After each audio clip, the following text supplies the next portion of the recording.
इस मैच के हवाले से, इन दोनों टीमों के सफ़र के हवाले से कि कैसा रहा है इनका सफ़र इस टूर्नामेंट में, कौन सी टीम आज फेवरेट की हैसियत से मैदान में उतर सकती है, कौन से क्रिकेटर्स आज के मैच में ज़्यादा अहम किरदार अदा कर सकते हैं, नज़रें किस पर होंगी, फाइनल मैच का प्रेशर क्या होता है और कौन सी चीज़ें ऐसी हैं जो कि ऐसे मैचेस में ज़्यादा अहम किरदार अदा करती हैं। कप्तान बमुकाबला कप्तान ये कितना अहम होगा। और भारतीय टीम के कप्तान रोहित शर्मा के हवाले से ये भी सुनने में आ रहा है कि हो सकता है उनका आखिरी मैच हो। क्या वो अपने इस आखिरी मैच को यादगार बना पाते हैं या नहीं बना पाते हैं, क्योंकि 2023 से लेकर 2025 के इस महीने तक, जहां पर आज बैठे हम बात कर रहे हैं मार्च में, इंडिया WTC का फ़ाइनल भी खेला है, क्रिकेट वर्ल्ड कप 2023 का फ़ाइनल भी खेला है, 2024 का भी, और अब 2025 का वो फ़ाइनल खेल रहे हैं।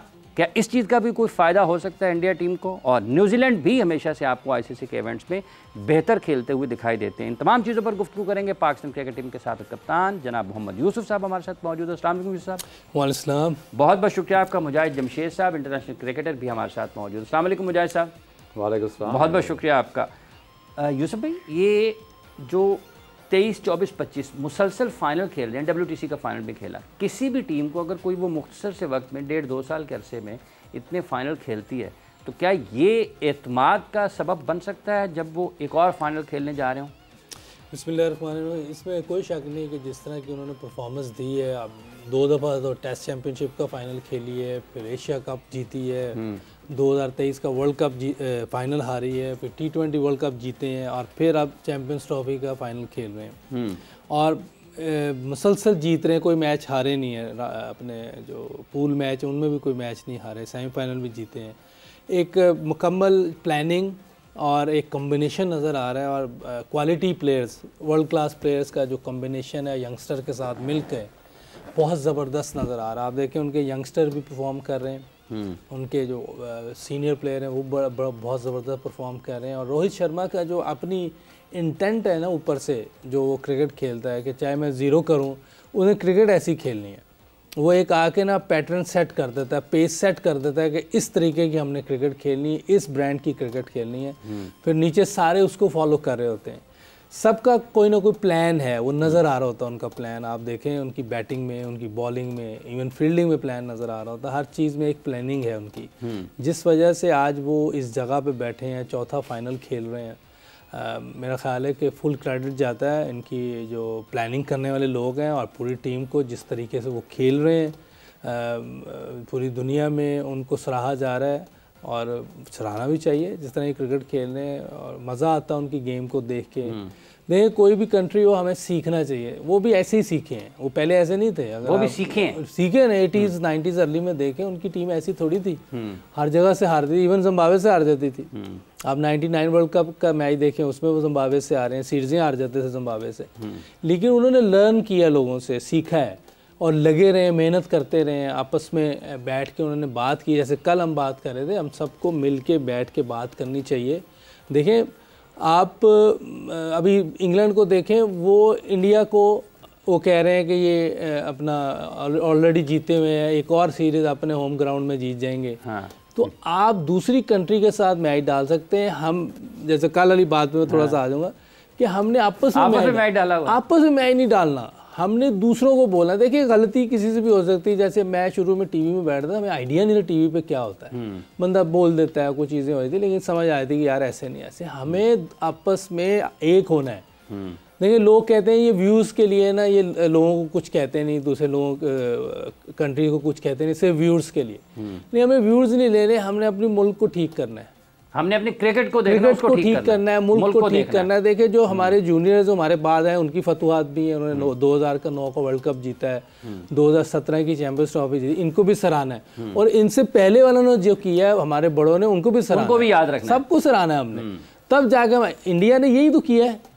आप धोनी ने जब वर्ल्ड कप जीता था तो उसने कहा ये मैंने जीता, ये पहले वालों की चीज़ें हैं जिसकी वजह से आज हम यहाँ पहुँचे हैं। पहले वालों का सोचो उन्होंने कब की बातें की हैं उसने।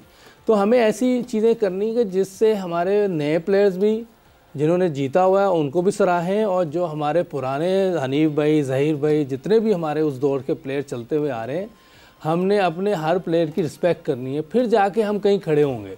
अगर हम आपस में करते रहेंगे, हमें तो दूसरे लोगों, दूसरे कंट्री के साथ मैच डालना है, हम आपस में डाल के बैठे नहीं वो नहीं करना, हमने किसी ने भी नहीं करना। हम सब ने जो है एक दूसरे की रिस्पेक्ट करनी है, और जैसे इंग्लैंड वाले इंडिया को कह रहे हैं इस तरह हमने दूसरों की बात करनी है, दूसरों पर जाए बजाय इसके कि हम आपस में लड़के। मुजाहिद साहब, जैसे भी यूसुफ साहब बता रहे हैं कि एक प्लान नज़र आता है जब इंडिया की टीम खेलते हुए दिखाई देती है, और वो प्लान करने वाले कोई और हैं, फिर वो जो प्लान करते हैं वो वैसे खिलाड़ी तैयार करते हैं कि जो उनकी हिकमत अमली और प्लान के ऊपर अमल करते हुए दिखाई दें।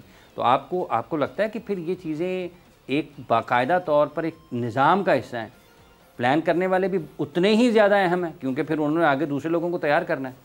देखिए, पीछे एक्चुअली होती सोच ही है कि आप पॉजिटिव कितना सोचते हैं, आपको अपनी टीम की और जो प्लेयर आपने डेवलप करने उनकी कितनी फिक्र है। देखिए, और एडवांस क्रिकेट किस तरफ जा रही है और कौन सी चीज़ें हैं जिनको ऐड करके उस तरह के अकॉर्डिंग टू जिस तरह दूसरी टीमें ऑस्ट्रेलिया, इंडिया, साउथ अफ्रीका को इतना मैं हाईली रेट नहीं करता, क्योंकि वो उनके जो 4 प्लेयर्स हैं वो हमेशा उन्होंने अपने कोटा बेस पे खिलाने होते हैं, इसलिए वो सफ़र करते हैं। अदरवाइज़ हमेशा हमने देखा शुरू अर्ली ऑन जब ये क्रिकेट में आए हैं तो जो उनकी ट्रेडिशन चली आ रही थी, कब किसी भी मौके पे हमें लगा ही नहीं था कि ये कोई नई टीम आई है। ऐसे ही लगता था कि ये तो डोमिनेट करेंगे पूरी दुनिया को, और उन्होंने किया।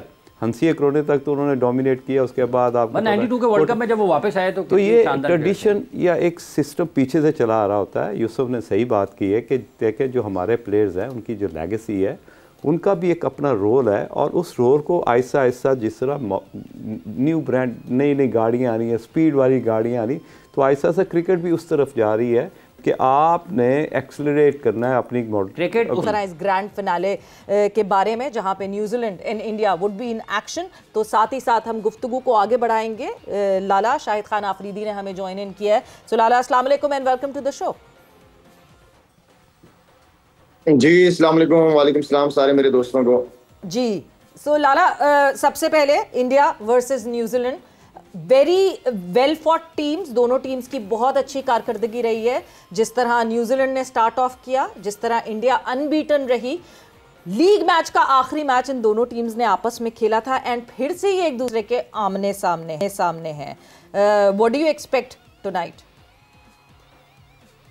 सवेरे दोनों टीमें ही बहुत जबरदस्त हैं, इसलिए यहाँ तक पहुंची है फाइनल। दोनों टीमों का एक्सपीरियंस भी बहुत ज्यादा है सेमीफाइनल और फाइनल खेलने का, अगर पास्ट में देखा जाए। इस मैच में भी नो डाउट बड़ा गेम है। प्रेशर दोनों टीमें हैंडल करना जानती हैं। और मेरे ख्याल में जो दोनों टीमों के अंदर जो एक मुझे जो लगता है जो बड़ा फर्क वो ये है कि क्योंकि इंडिया यहाँ पे ज्यादा मैचेस खेली है इस वेन्यू के ऊपर, कोई ट्रेवलिंग नहीं की, पिच का अच्छी तरह पता है, फील्डिंग सेशंस बहुत किए हैं उसने वहां पे।